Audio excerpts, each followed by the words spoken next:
Abraão com a palavra. Amém. Aleluia. Bom dia, igreja. Amém. Saúde, paz e prosperidade. Diga para o seu irmão: não foi você quem veio, foi Jesus quem te trouxe. E a diferença é enorme entre você vir e Jesus trazer você. Quando você vem pelos seus próprios interesses. Quando Jesus te traz, Ele te traz para fazer a obra que Ele preparou na sua vida. Nosso muito bom dia a todos os pastores, líderes, irmãos, nosso bispo, nossa bispa, nossa deputada Marli, nosso apóstolo Jair, que chegou ontem à noite, já está conosco. Vamos à ministração da palavra de Deus nesta manhã? Vamos à ministração da palavra de Deus nesta manhã? Amém. Abra sua Bíblia no Evangelho de João, capítulo 2, num texto muito conhecido do primeiro milagre de Jesus. Evangelho de João, capítulo 2, nós vamos ler do verso 1 até o verso de número 12, e a tradução que eu uso na minha Bíblia é a Nova Tradução da Linguagem de Hoje. Aqueles que usam revista atualizada vão ver algumas diferenças nas palavras, mas o significado é o mesmo. João capítulo 2, do verso 1 ao 12. Quem encontrou aí, diga amém. 2 dias depois houve um casamento no povoado de Caná, na região da Galileia, e a mãe de Jesus estava ali. Jesus e os seus discípulos também tinham sido convidados para o casamento. Quando acabou o vinho, a mãe de Jesus lhe disse: o vinho acabou. Jesus respondeu: não é preciso que a senhora diga o que eu devo fazer. Ainda não chegou a minha hora. Então ela disse aos empregados: façam o que ele mandar. Ali perto estavam 6 potes de pedra. Em cada um cabiam entre 80 e 120 litros de água. Os judeus usavam a água que guardavam nestes potes nas suas cerimônias de purificação. Jesus disse aos empregados: encham de água estes potes. E eles o encheram até a boca. Em seguida Jesus mandou: agora tirem um pouco da água destes potes e levem ao dirigente da festa. E eles levaram. Então o dirigente da festa provou a água, e a água tinha virado vinho. Ele não sabia de onde tinha vindo aquele vinho, mas os empregados sabiam. Por isso ele chamou o noivo e disse: todos costumam servir primeiro o vinho bom, e depois que os convidados já beberam muito, servem o vinho comum. Mas você guardou até agora o melhor vinho. Jesus fez esse seu primeiro milagre em Caná da Galileia. Assim, ele revelou a sua natureza divina e os seus discípulos creram nele. Verso 11, repita comigo: Jesus fez esse seu primeiro milagre em Caná da Galileia. Assim, revelou a sua natureza e os seus discípulos creram nele. Jesus na terra 33 anos e meio. Destes 33 anos e meio, 3 anos e meio foram dedicados ao seu ministério. E nestes 3 anos e meio de ministério, Jesus ensinou muitas parábolas, repita comigo, e fez muitos milagres. O que diferenciou Jesus dos Messias daquele tempo, porque haviam outros Messias, haviam outros Cristos, era exatamente o ministério de Jesus de ensino através de parábolas e o ministério de Jesus de milagres. Se você for contabilizar os milagres de Jesus, dependendo da sua perspectiva, você vai encontrar entre 37 e 42 milagres que Jesus fez. Pastor, e por que essa diferença? Porque há estudiosos que contam milagres apenas aqueles feitos na vida das pessoas. Estes foram 37. Se formos acrescentar o nascimento virginal, a ascensão de Jesus, os peixe e pão feitos na praia enquanto os discípulos pescavam, entrar naquele lugar onde os discípulos estavam sem passar pela porta, você então vai somando outros milagres e chega-se a 42 milagres que Jesus fez. Agora eu quero chamar a sua atenção. Por que Jesus fez milagres? Nós estamos vivendo um tempo em que o evangelho tem sido distorcido. No lugar de apontar para Deus, eles estão apontando o evangelho para o homem. E o evangelho é a boa nova de Deus para o homem. Mas o evangelho não tem origem no homem. O evangelho tem origem em Deus. E quando você começa a pensar que o homem é o mais importante no lugar de Deus, você começa então a levar a Bíblia para um outro caminho. E quando se fala em milagres, há pessoas que não entenderam por que Deus faz milagres. Eu já ouvi gente dizer que Deus faz milagres porque nos ama. Eu discordo. Não do amor de Deus. Deus nos ama? Claro que nos ama. Ele amou o mundo inteiro, até que deu o seu único Filho, para que todo aquele que nele crê não pereça, mas não tenha a vida eterna. Deus ama a todos. Mas eu tenho uma pergunta para te fazer. Jesus fez milagres na vida de todos? Sim ou não? Não. E na vida daqueles que ele não fez milagres, é porque Deus não os amava? Lógico que não. Deus ama a todos, mas não faz milagres por causa desse amor. Deus também olha para todos. Davi escreveu: para onde fugirei da sua presença? Se eu for para a mais alta montanha, tu lá estás. Se eu descer ao mais profundo vale, tu também lá estarás.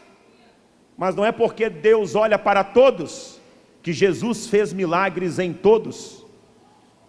Há muitas pessoas que Deus olha e talvez não experimentarão um milagre. Pastor, então por que Jesus faz milagres?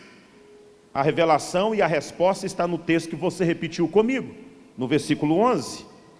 Olha, volte novamente a sua Bíblia para o verso 11, porque lá está escrito: Jesus fez esse seu primeiro milagre em Caná da Galileia.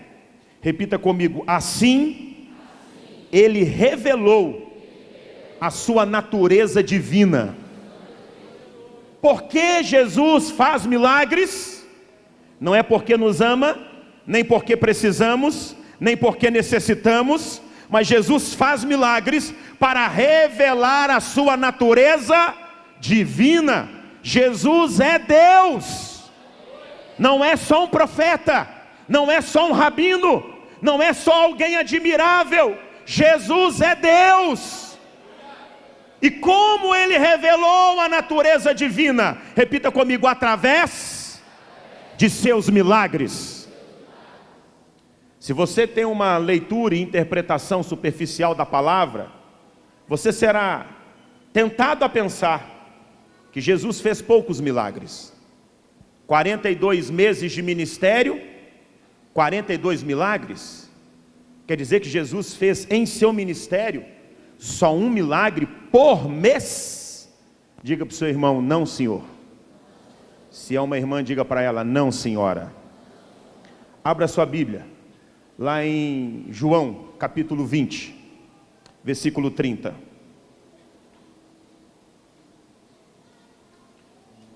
João capítulo 20, versículo 30. Jesus fez diante dos discípulos muitos outros milagres que não estão escritos neste livro.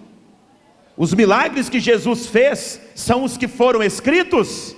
Não, ele fez muitos outros milagres. Na minha opinião, eu acredito que não houve um dia sequer que Jesus não tenha feito um milagre. Assim como não há nem um dia sequer que Jesus não esteja fazendo o milagre.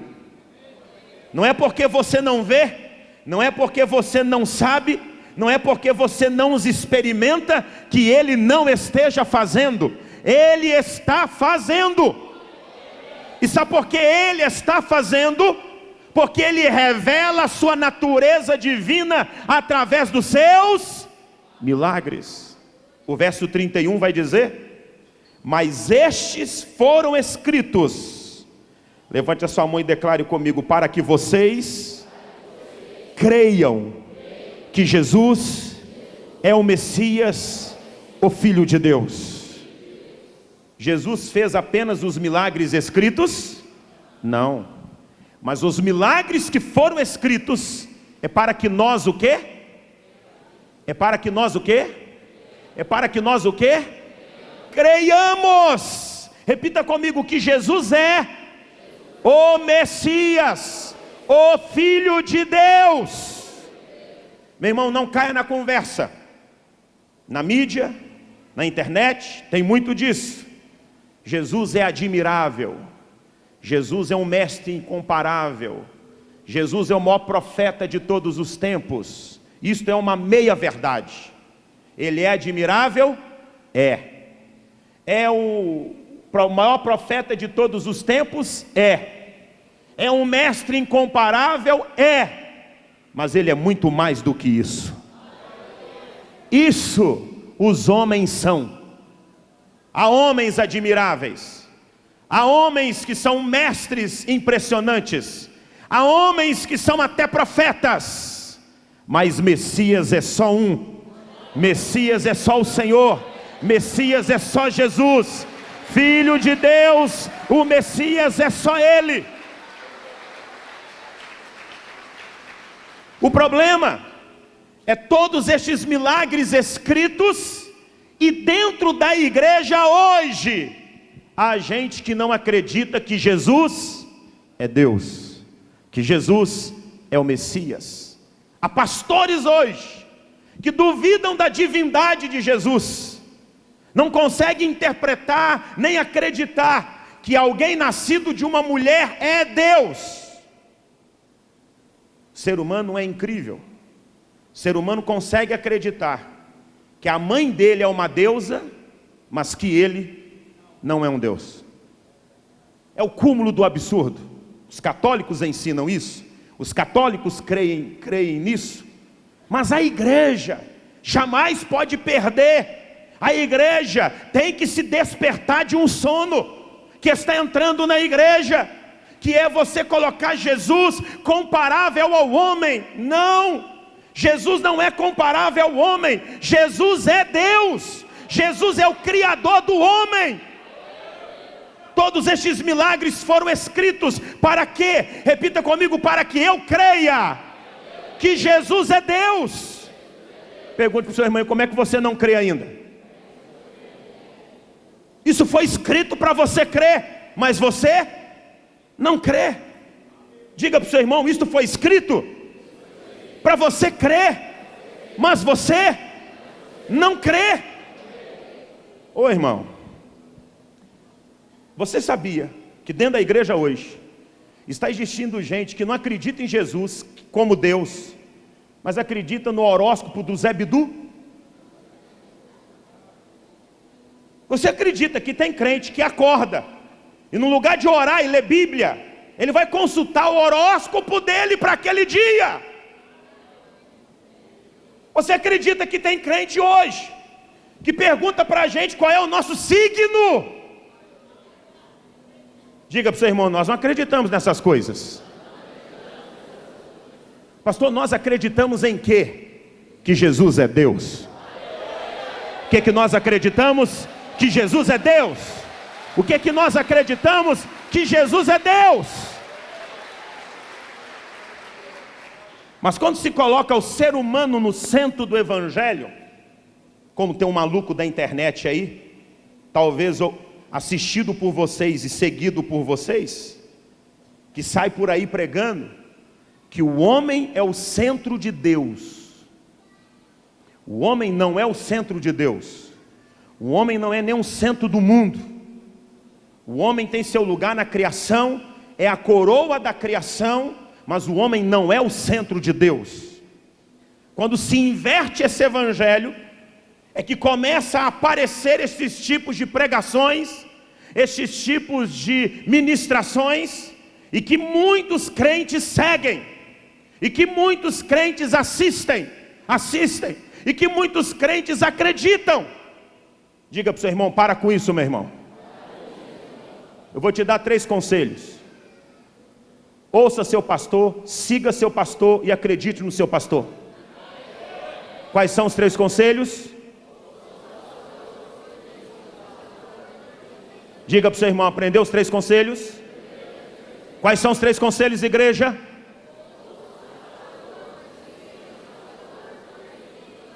Quando alguém chega perto de mim: pastor, porque eu assisti uma pregação, falei, a conversa terminou aqui. Pastor, porque eu sigo um pregador, eu falo, a conversa terminou aqui. Pastor, o senhor é doido? Sou. Eu converso com quem me assiste, eu converso com quem me segue, eu converso com quem acredita em mim. Se acredita no outro, converse com o outro. Ele vai conversar contigo? Você vai ter acesso a ele? Seu pastor está aqui todo dia, servindo você, orando por você, pregando para você, construindo igreja para você, e você vai ouvir outro, vai seguir outro e vai acreditar outro. Diga para o seu irmão: aqui não. Eu aprendi uma coisa com o pastor Márcio Valadão e nunca mais esqueci. Ele me ensinou assim: Abraão, ensine a sua igreja, a igreja que você pastoreia, que ela deve amar a Deus e ser apaixonada pelo seu pastor.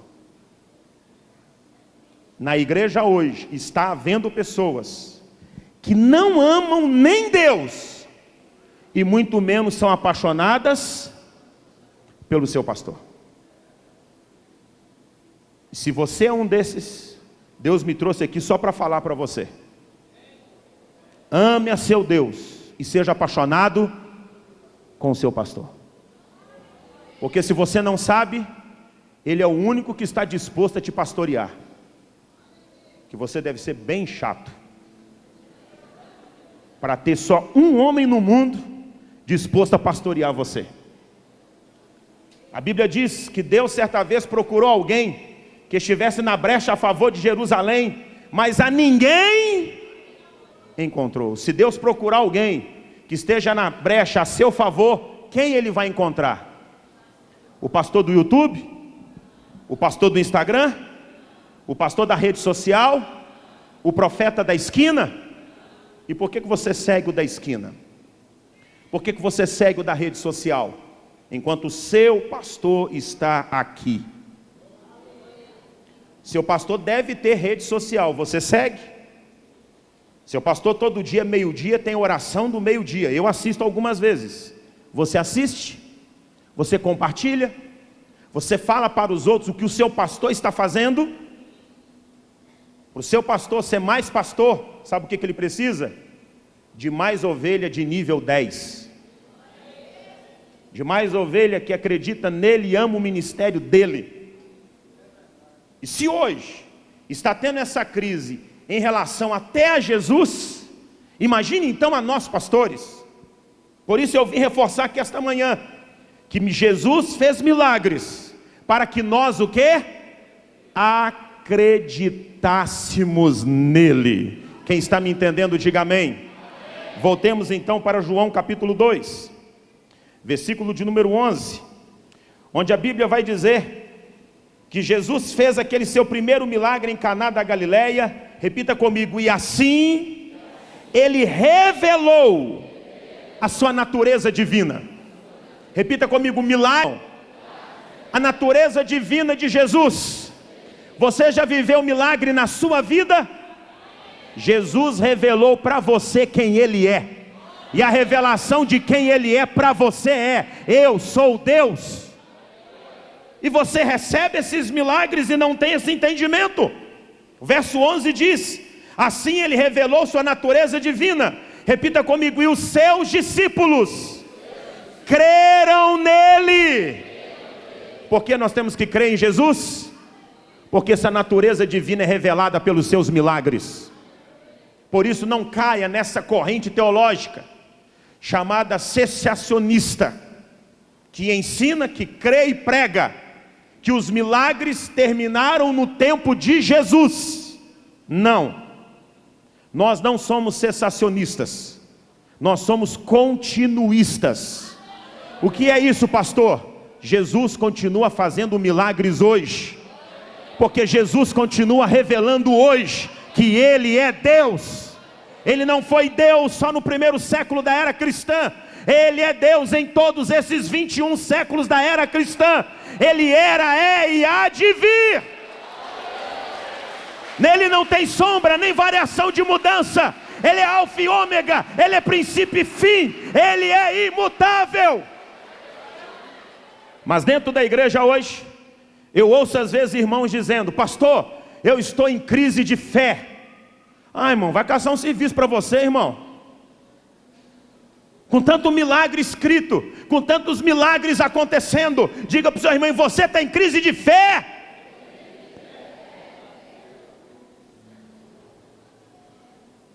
Acima de tudo, antes de tudo, eu creio que o meu Jesus é Deus. Nada tira esta fé, nada abala esta fé, nada influencia negativamente esta fé. E por que nada? Porque cada vez que eu leio este milagre, a natureza dele é revelada a mim. E cada vez que eu vivo o meu milagre, a natureza dele é revelada a mim novamente.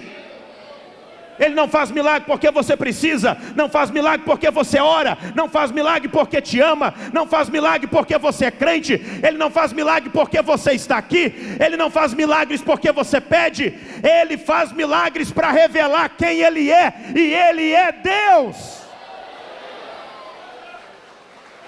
É impressionante. Isso que estou pregando aqui é o beabá da fé. Mas está sendo necessário pregar isto, porque a igreja está esquecendo da base, do fundamento, do principal. E se nós esquecemos da base, do fundamento, do principal, tudo que está em cima pode ruir. Você pode viver suas crises, viver seus problemas, viver suas dificuldades, mas jamais, nunca pense que Jesus é só homem, ou um de nós, ou só um profeta, ou só um mestre, ou só alguém admirável. Levante a sua mão e diga: Ele é Deus. Ele é Deus. Ele é Deus. Deus incomparável, Deus único, Deus singular, Deus que ninguém se aproxima dele, se compara a ele, chega perto dele e muito menos está acima dele. Ele é Deus. Quando ele fez o primeiro milagre dele, foi para revelar a natureza divina dele.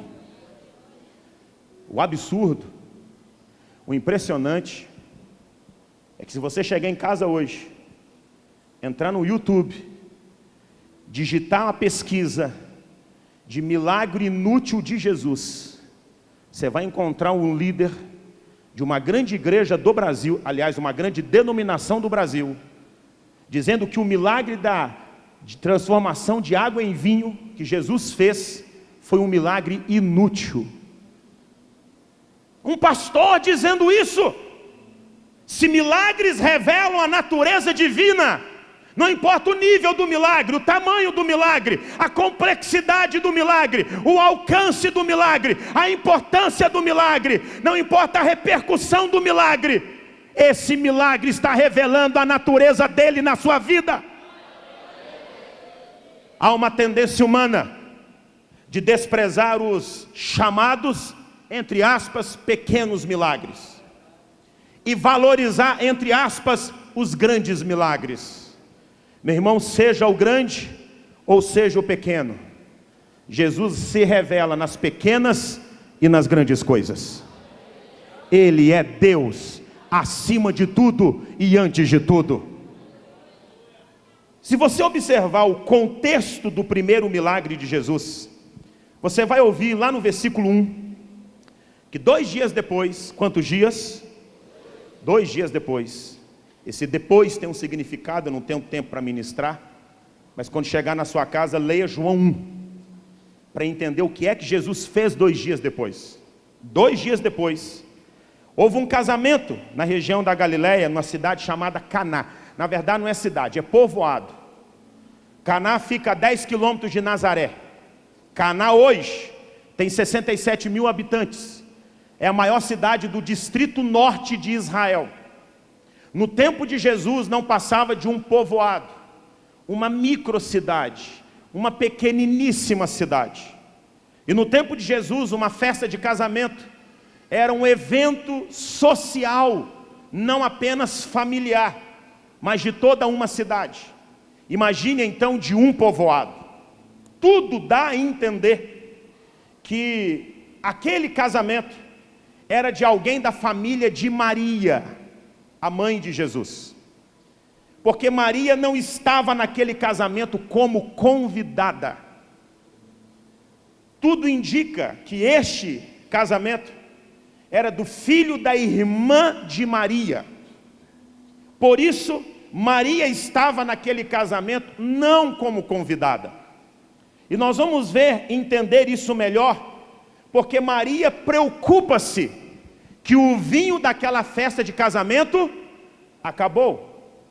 Faço-lhe uma pergunta: você como convidado, preocupa-se se a bebida daquela festa acabou? Sim ou não? Claro que não. E por que Maria está preocupada? Ao ponto de tentar resolver a situação. Porque Maria não era convidada daquele casamento. Maria era da família naquele casamento. E ela estava preocupada com o desdobramento daquela festa, que durava entre 3 e 7 dias. Mas Jesus e os seus discípulos, diz o verso 2, tinham sido convidados para o casamento.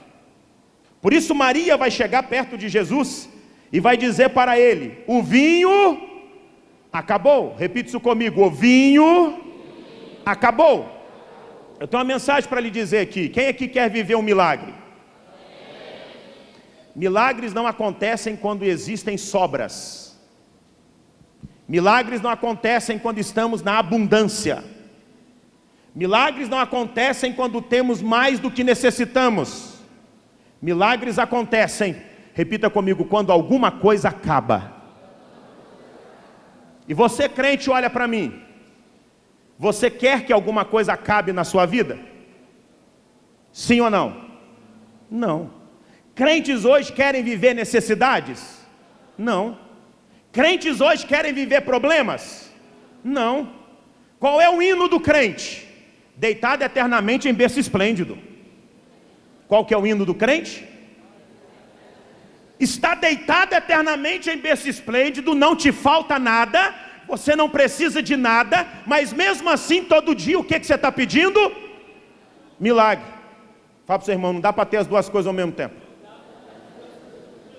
E você como crente mimado, você como crente cristal, você como crente casca de ovo, que tudo te ofende, tudo te magoa, é um mimimi danado, ai meu Deus não pode, ai meu Deus não tem jeito, ai meu Deus que é isso? Nada pode acabar na sua vida. E eu vou lhe dizer uma coisa: milagres acontecem quando alguma coisa acaba. Mas você quer que o vinho acabe? Não. Qual é a sua oração? Senhor meu pastor, e nada me faltará. Tem algum erro nessa oração? Não, é bíblica, está escrito. Mas é propósito de Deus, é modus operandi do nosso Pai, permitir que na nossa jornada certas coisas acabem. Porque é onde há a falta, a escassez, a necessidade, quando alguma coisa acaba, que a natureza divina de Jesus é revelada na nossa vida. o vinho não tivesse acabado, Jesus seria só mais um convidado da festa. Mas porque o vinho acabou, o status de Jesus naquela festa muda de convidado para Deus. Por isso a mãe chega perto dele e diz: o vinho acabou. Não tenho tempo de entrar no detalhe da resposta dele no verso 4, mas no verso 5, Maria vai falar assim: então ela disse aos empregados: façam o que ele mandar. Com quem Maria falou? Com quem Maria falou? Com quem Maria falou? Dependendo da sua tradução, fala serventes. Dependendo da sua tradução, fala servos. Se você for olhar a palavra grega aí, é diácono. Qual a palavra grega ali? Diácono, que também pode ser traduzido como garçom, como empregado, como servo, como servente. Quando o milagre acaba, Maria não procura os convidados, Maria procura Jesus e os empregados. Eu vou repetir: quando o vinho acaba, Maria não procura os convidados, Maria procura Jesus e os empregados. Eu vou repetir: quando o vinho acaba, Maria não procura os convidados, Maria procura Jesus e os empregados. Ela procura estes empregados e fala para eles: façam tudo o que ele mandar. Quem quer viver milagres? As coisas vão acabar primeiro. Você está disposto a deixar as coisas acabar? Ou você vai fazer uma fila no gabinete do seu pastor dizendo: pastor, acabou! Pastor, acabou! Pastor, acabou! Pastor, acabou! Pastor, acabou! Meu irmão, eu venho aqui para te dizer uma coisa: acabou alguma coisa aí? Glória a Deus, o milagre vai começar. Mas pastor, eu estou ouvindo a sua mensagem, mas eu estou entrando em crise. Se a mensagem é verdadeira, ela vai gerar crise. Depois ela soluciona a crise, mas primeiro gera. Pastor, já acabaram-se tantas coisas na minha vida, e cadê o milagre? Calma. O vinho acabou? Acabou alguma coisa aí? Maria tem uma mensagem para nós. Que mensagem é essa? Façam tudo o que ele mandar. O seu problema é que o vinho acaba e não existe obediência nem na necessidade. Não existe obediência nem na escassez. Não existe obediência nem na falta. Não existe obediência nem no problema. Não existe obediência nem na crise. Não existe obediência nem na adversidade.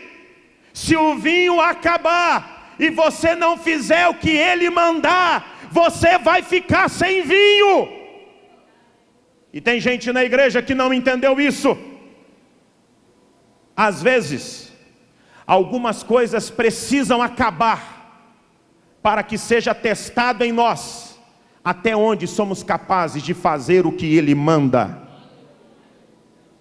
Nós vivemos uma geração que mandar é proibido, que exercer autoridade é afrontoso. Nós vivemos uma geração que o direito está acima do dever. Nós somos a nação que a sua Constituição é a Constituição de mais direitos do mundo.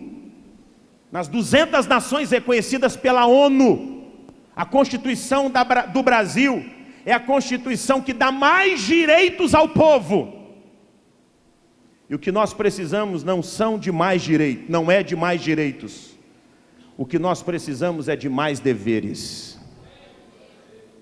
Nós somos uma sociedade que transformou cachorro, cão, em ser de direito. Cachorro hoje tem direito, mais direito que gente. Como já dizia Magno Malta, novamente senador da República, se um homem com um cachorro te bater, mate ele, porque se você bater no cachorro, você vai preso. Mas se matar o dono, é um ilícito menor. Porque a nossa sociedade transformou o cachorro em ser de direito. O cachorro hoje tem direito. E o problema é quando o direito está dentro da igreja. Como eu falei ontem, os homens perigosos da igreja hoje. Homem de coque, pai de pet, dono de samambaia, que dorme com a luz do corredor acesa, que de manhã tem que tomar Yakult e antes de dormir tem que tomar Danoninho. Esse homem que olha para aquele chihuahuazinha, aquele maltezinho, aquele pincherzinho, chega em casa, bate no peito e diz: vem pro colo do papai, amor. Que o cachorro tem plano de saúde, que o cachorro tem cama, que o cachorro tem sofá, que só entra se o cachorro deixar, só sai se o cachorro permitir. E eu não tenho nada contra cachorro, tá? Se você não sabe, eu sou criador de cães. Eu tenho muitos. Mas cachorro é cachorro e gente é gente. Eu não sou pai de cachorro e nem sou tutor de cachorro. Eu sou dono de cachorro. E olha para mim, homem, tem homem aí? Cachorro de homem é cão de guarda. Homem não tem pincher não. Homem não tem Lhasa Apso não. Homem não tem maltês não. Homem não tem piquinês não.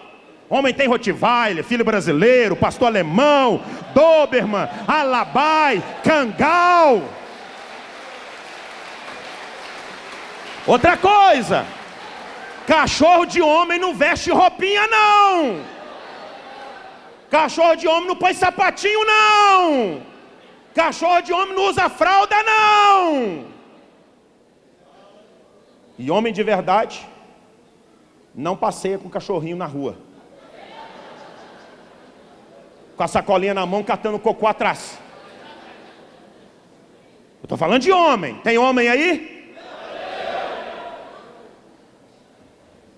Se tem um homem perto de você, diga para ele: não desista. Mesmo que você esteja achando difícil, continue sendo homem.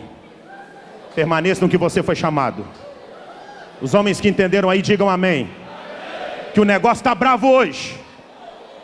O negócio está bravo hoje. Essa sociedade que eu estou exemplificando aqui com o homem, mas se eu fosse querer usar a mulher como outro exemplo, poderia também usar a mulher machorra, a mulher que dá ordens, a mulher que usa coturno, a mulher de sovaco cabeludo, a mulher que fala grosso, a mulher que joga bola, a mulher que luta Muay Thai, igual homem. Não sou contra vocês fazerem isso, mas façam de maneira feminina.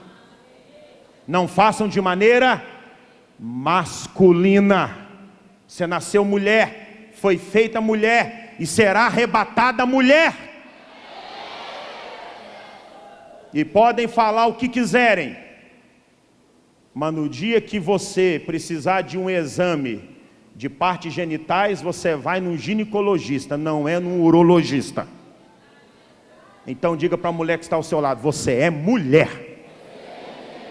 Mulheres que entenderam aí, digam amém. Essa sociedade de inversão de papéis, de inversão de valores, entra na igreja, e se o pastor dá ordens, é autoritário.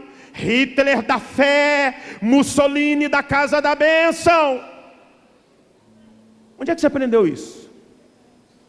Onde é que você aprendeu isso? Quando o vinho acaba, diga para quem está ao seu lado: nós temos que fazer o que ele vai mandar. O que ele vai pedir? Não. O que ele vai sugestionar? Não. O que ele vai aconselhar? Não. O que ele vai orientar? Não. É o que ele vai mandar. O vinho acabou, está na hora dele começar a mandar. E está na hora de você começar a obedecer. Pastor, mas eu não obedeço. Eu não vou fazer.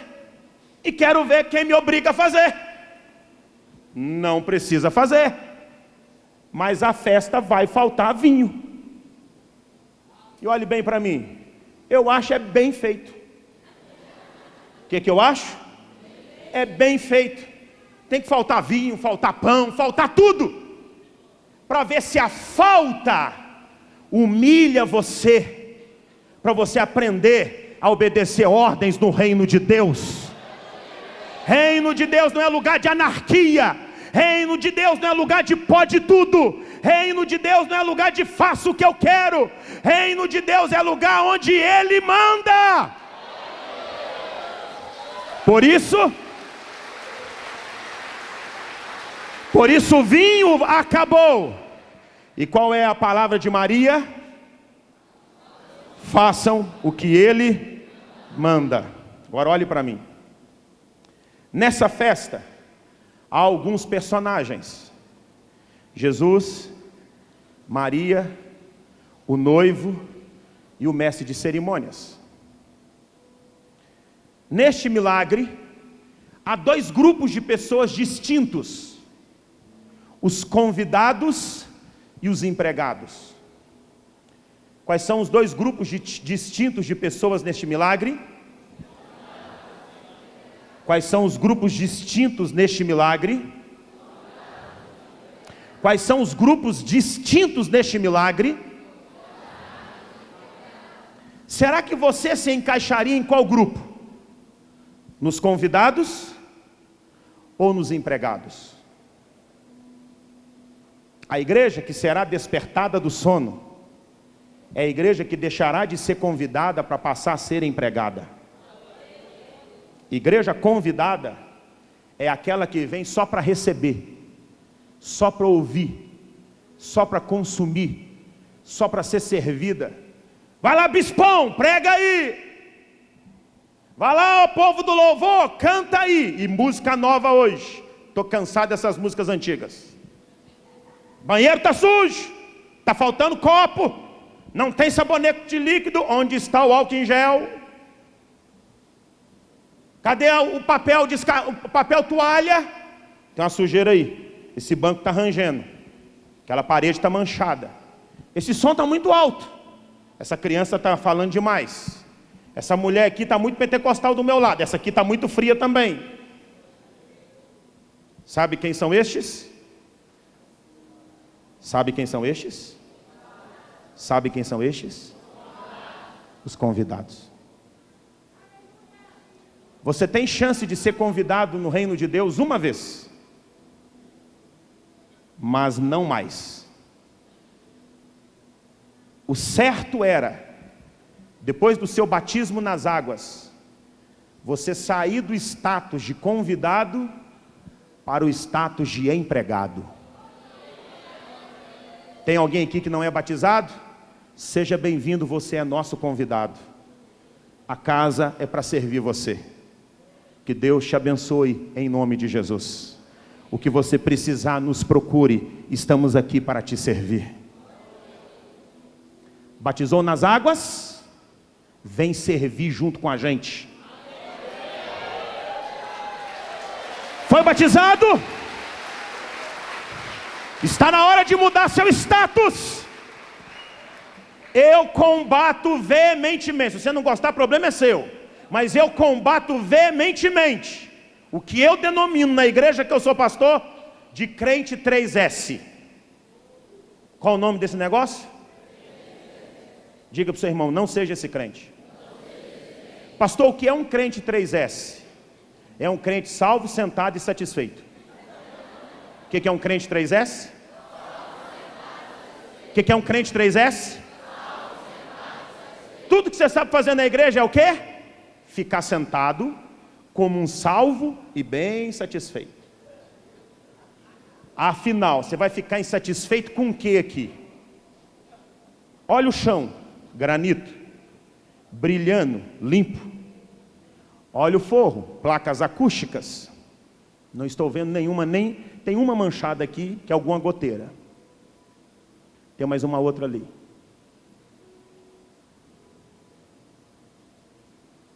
Não estou vendo bancos quebrados, nem bancos arranhados. Se tiver algum chiclete aí debaixo, foi você que colocou. As paredes estão limpas, o mobiliário está impecável, o som está extraordinário, as caixas de som são brancas, já viu isso? Um altar brilhoso, um lugar chique para nós sentarmos. Vocês têm um bispo, uma bispa que ainda é deputada. A igreja de vocês está na avenida da cidade, é a maior igreja da cidade. Diga para o seu irmão, e você não está satisfeito? Cuidado que o céu não vai te atender também não, tá? Mas esse crente é um crente que age na igreja como um convidado. Como o quê? Um convidado. Há uma outra característica do convidado. Quando as coisas acabam, o convidado não quer se envolver. Quando há falta de alguma coisa, o convidado não se importa. Quando as coisas têm escassez, ninguém vai pedir socorro a um convidado, porque convidado vem para receber, para comer e depois vai embora. Quando as coisas acabam, quando os problemas aparecem, quando as crises acontecem, quem será procurado? Jesus e os empregados. Olhe bem para mim. Muita atenção no que eu vou lhe dizer. Se não te procuram para resolver nada nesse lugar, é porque a sua postura neste lugar é a postura de um convidado. E convidados não tem que fazer nada mesmo. Mas se você é um diácono, é um servente, é um servo, é um garçom, é um empregado, quando alguma coisa faltar aqui, alguém vai te acionar, alguém vai te procurar, alguém vai te chamar. Mas pastor, eu gostaria de ser convidado o resto da vida. Meu irmão, Jesus foi um convidado naquela festa, mas quando o vinho acabou, o status de Jesus mudou. Ele deixou de ser um convidado para ser um servo naquela festa. Porque o Filho do Homem não veio para ser servido, mas para servir e dar a sua vida em resgate de muitos. Agora o vinho acaba, o noivo não está nem sabendo, o mestre de cerimônia não está sabendo o que vai ser resolvido do vinho acabar, os convidados não estão nem sabendo. Tem aqui apenas 2 tipos de pessoas envolvidas na escassez dessa festa. Repita comigo: Jesus e os empregados. Nesta casa, não preciso falar agora não. Nesta casa, Deus pode permitir que coisas acabem, para empregados aparecerem, para servos aparecerem, para Jesus revelar a natureza divina nele, nesse lugar. Agora então, eles vão até Jesus, e preste muita atenção. Jesus no verso 7 disse aos empregados, com quem Jesus falou? Com quem Jesus falou? E o que Jesus falou com os empregados? Encham de água essas talhas, ou estes potes de pedra. No tempo de Jesus, não havia plástico, não havia alumínio, não havia metal para ser produzido como recipiente. Metal era apenas usado em armaduras e armas de guerra. Então havia lá naquele lugar potes usados em cerimônias de purificação. E quantos potes eram? 6. Em cada pote cabia mais ou menos quanto? Entre 80 e 120 litros de água. 6 potes enfileirados lá um do lado do outro. Jesus chama os convidados? Não. Jesus chama o noivo? Não. Jesus chama o mestre de cerimônias? Não. Quem é que Jesus chama? os empregados. E o que Jesus fala para os empregados? Encha de água estes potes. Havia água encanada? Havia torneira? Havia um poço de água com a bomba jorrando água para cima? Não. Se eles queriam água, o que eles tinham que fazer? O que eles tinham que fazer? E buscar. Buscar onde? No poço de água mais próximo. Israel é um lugar de poços abundantes? Não. Lembra quantos poços Isaac teve que abrir? E as pessoas até enterravam novamente, até que ele abriu um que ninguém enterrou? Poços em Israel eram coisas raras. Em Caná da Galileia deveria haver quantos poços? Um em cada casa? Um em cada esquina? Não. Não se esqueça que em Jerusalém, que é Jerusalém, havia só 2 tanques, Betesda e Siloé. Imagine Caná da Galileia, um povoado, que hoje tem 57 mil habitantes. E 2000 anos atrás, quantos habitantes deveria ter?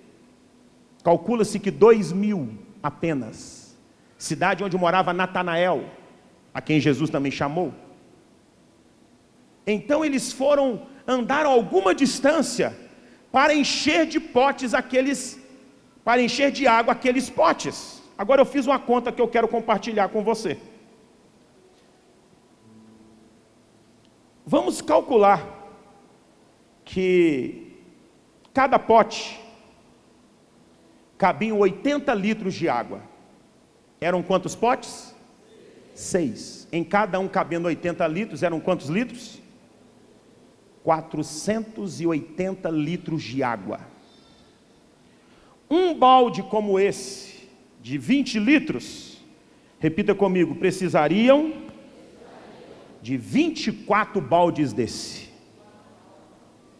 Suponhamos que a distância do poço até a festa fosse desse altar até a porta da igreja. Vem cá o senhor, por favor. Pegue isso aqui, por favor. Vai lá na porta e volta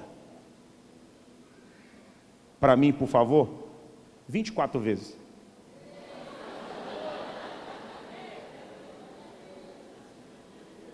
O que ele está fazendo? O que ele está fazendo? O que ele está fazendo?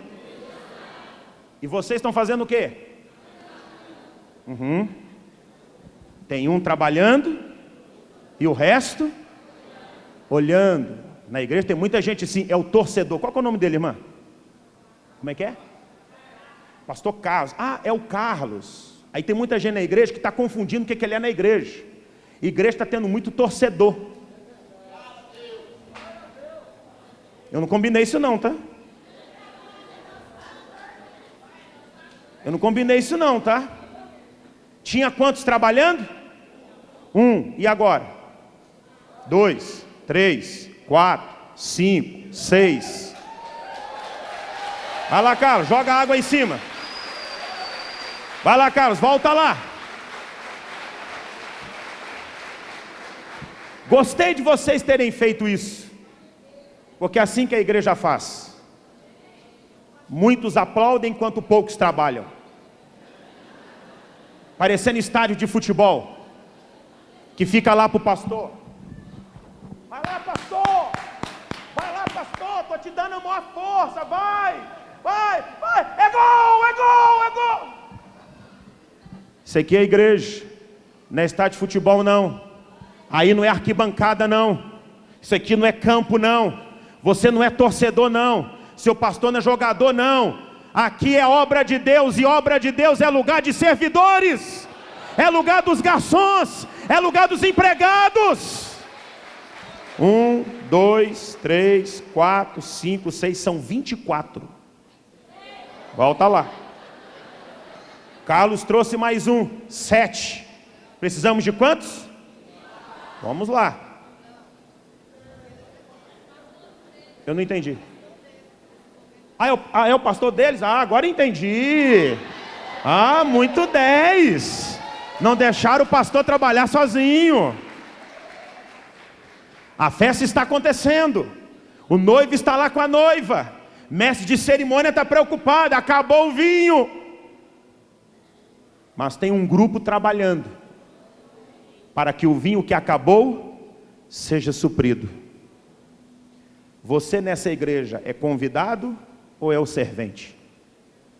Você nessa igreja é o convidado ou é o garçom? Você nessa igreja é o convidado ou é o trabalhador? Mas a água está chegando.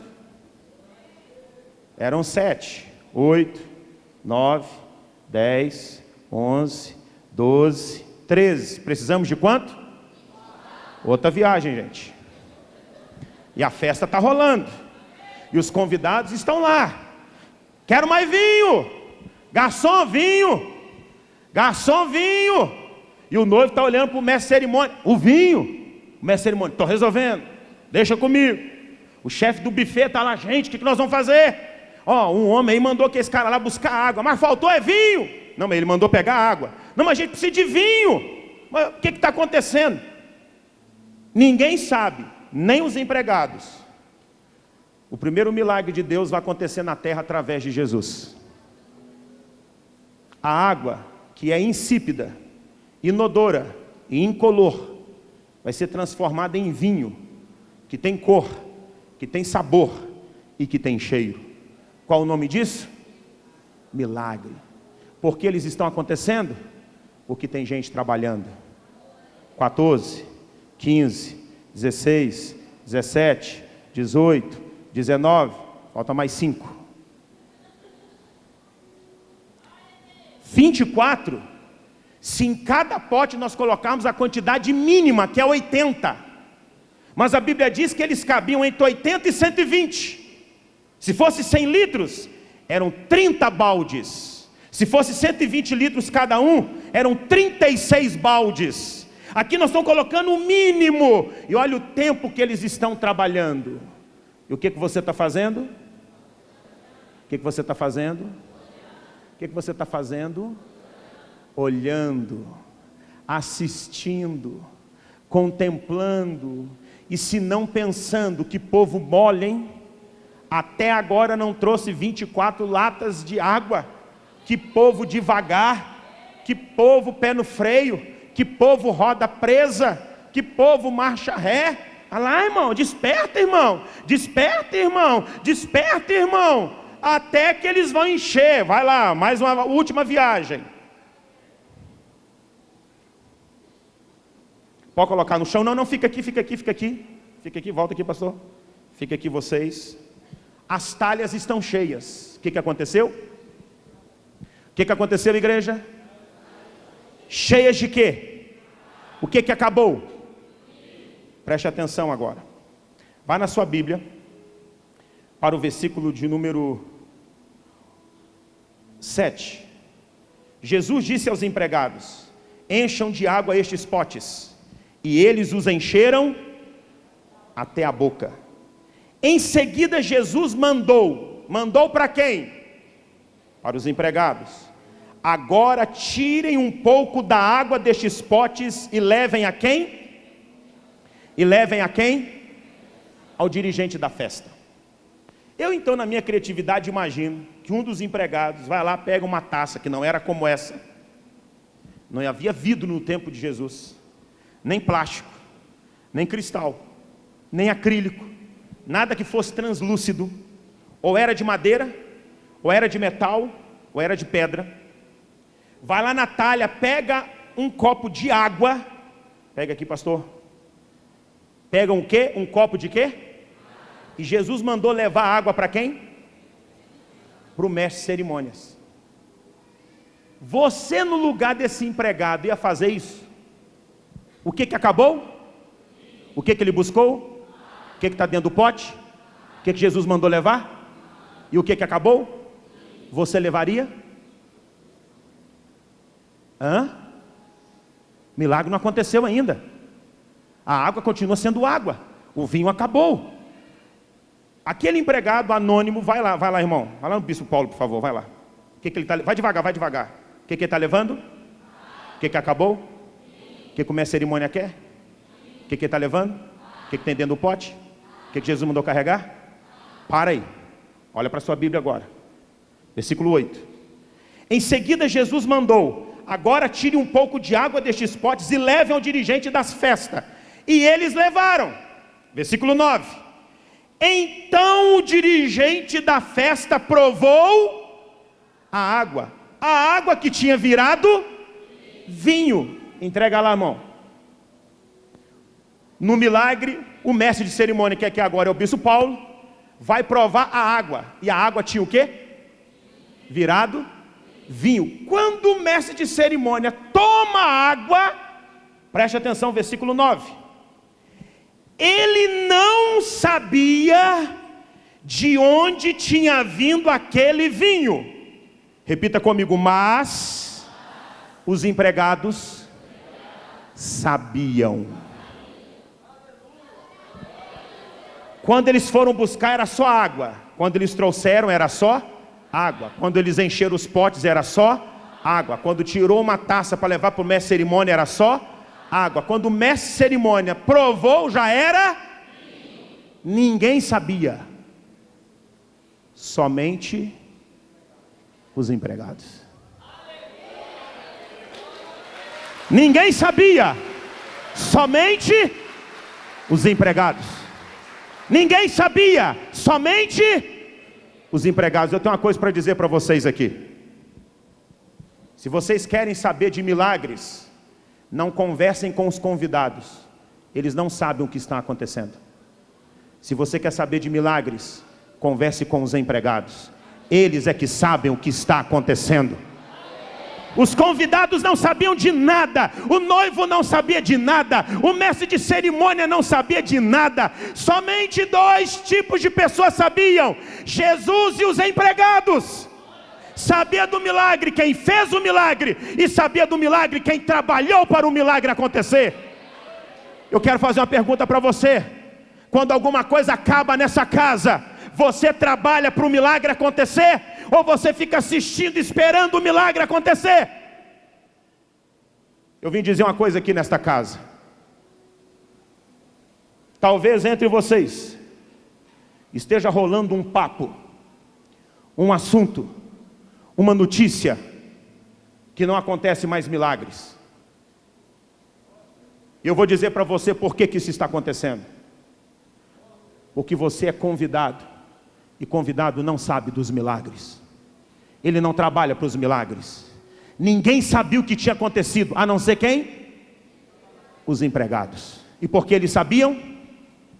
Porque eles trabalharam para o milagre acontecer. Qual é o tema desta convenção? Qual é o tema desta convenção? É tempo de despertar e você deixar de ser um convidado neste lugar, para ser um dos servos neste lugar, para trabalhar para milagres acontecerem, para trabalhar para que a natureza divina de Jesus manifeste-se nesta casa e neste lugar. Enquanto nossas igrejas tiverem mais convidados que empregados, nós não saberemos o que é que Jesus está fazendo no nosso meio. Se você pensa que Ele não está fazendo, Ele está fazendo. O que você está usufruindo aqui é fruto de milagre, é resultado de milagre, é consequência de milagre. É porque você não vê, é porque você não sabe, é porque você não reconhece. Mas não é porque você não vê, não sabe, não reconhece, que eles não estão acontecendo. Eles estão acontecendo. Perguntem aos empregados. O que nós estamos precisando nesta casa é de gente disposta a carregar água, para que milagres aconteçam. Alguém sabe o nome dos empregados? Alguém sabe de onde eles vieram? Para onde eles foram? Porque no milagre, o empregado é útil enquanto o milagre vai acontecer. Mas depois que o milagre acontece, o empregado desaparece. E quem aparece é só Jesus. Fica aí. Porque milagre não é feito para honrar empregado. Milagre é feito para revelar a natureza divina de Jesus. Eu quero falar com pastores e líderes aqui esta manhã. Deus não nos usa para nos honrar. Ser usado já é uma honra.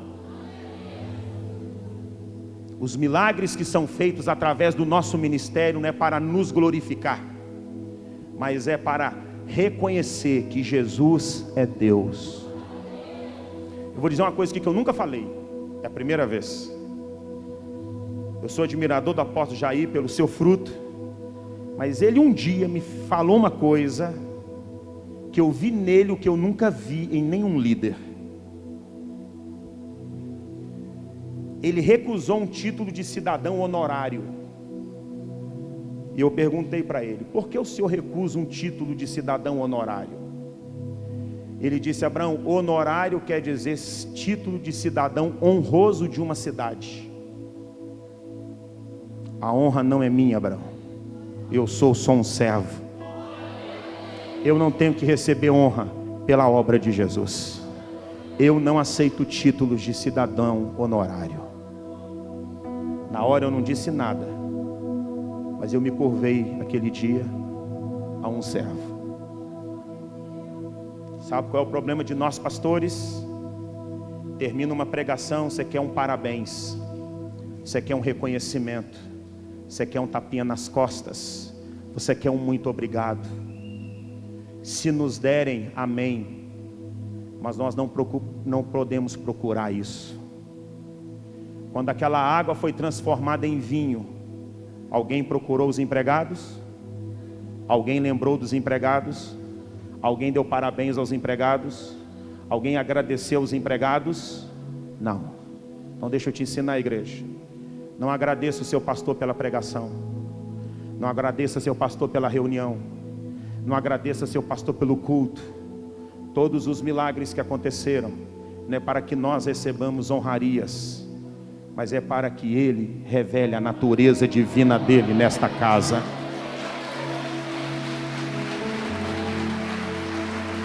Nós precisamos de pessoas que estejam dispostas a carregar água, não apenas para ver pessoas carregando água. Bispo Paulo falou-me assim: Abraão, hoje prepara com estes irmãos uma oferta para hoje à noite. Eu disse: amém, sei exatamente como vamos fazer isso. Me dá os envelopes, por favor. Coloca dentro desses baldes aí. Cada envelope coloca um pouco de balde. Em cada balde coloca um pouco de envelope. Eu quero fazer uma pergunta. Vai ter gente aqui hoje para carregar água para o culto hoje à noite? Ou vai ter gente só como convidado aqui? Os empregados trabalham, os empregados servem, os empregados carregam água. Rapaz, não é que o milagre aconteceu? Olha aqui. Não é que o milagre aconteceu? De água insípida, sem sabor, inodora, sem cheiro, incolor, sem cor, se transformou em vinho com cheiro. Já viu como que os enólogos experimentam vinho?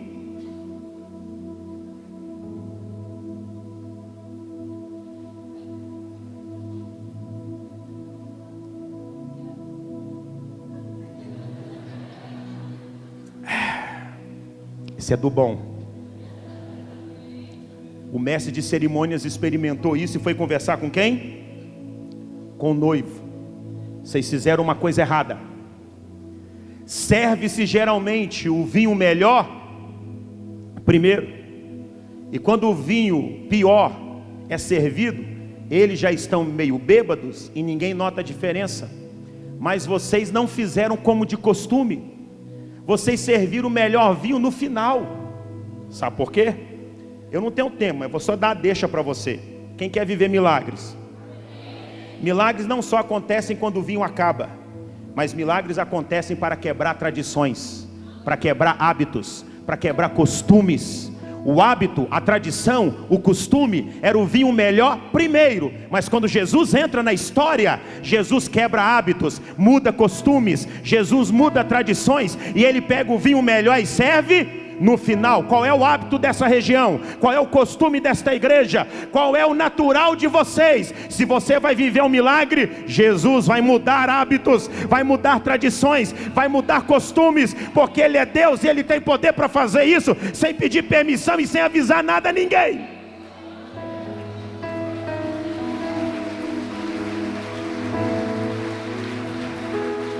Olhe para mim.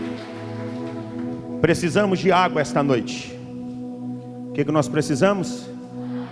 E tem gente disposto a carregar água? Essa noite nós vamos encher estes 1, 2, 3, 4, 5, 6 potes que aqui estão. Não são de pedra, são de plástico. Não cabem 80 nem 120, cabem 20.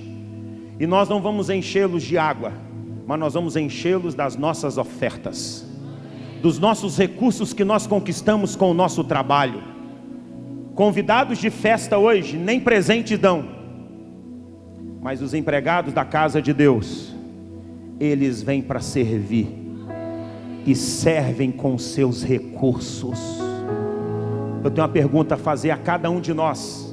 Esta noite nós vamos servir ou vamos estar aqui para ser servidos? Se você vai servir, você vai pegar um envelope. E esta noite, que é celebração de Santa Ceia, não é isso? Nós não vamos comparecer diante de nosso Deus com as nossas mãos vazias. Tem servos aqui? Tem servos aqui? Então vem pegar seu balde, vem.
Os servos que pegaram esses envelopes, fiquem de pé, por favor.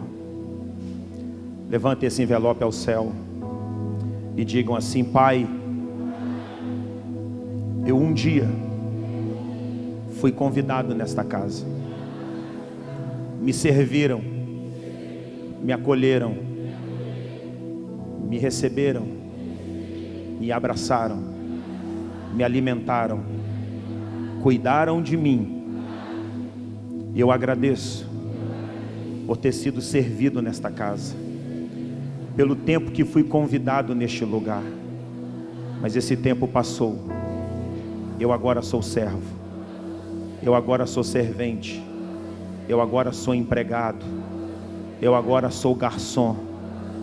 Eu não vim para ser servido, mas eu vim para servir. Esta noite servirei com meus recursos, mas muito mais do que esta noite, e muito mais que meus recursos, eu sirvo ao Senhor neste lugar, com minha vida, com meu tempo, com minhas forças, com meus dons, com meus talentos. Usa-me, Senhor, eis-me aqui, envia-me a mim, para fazer a tua vontade, para cumprir o teu propósito.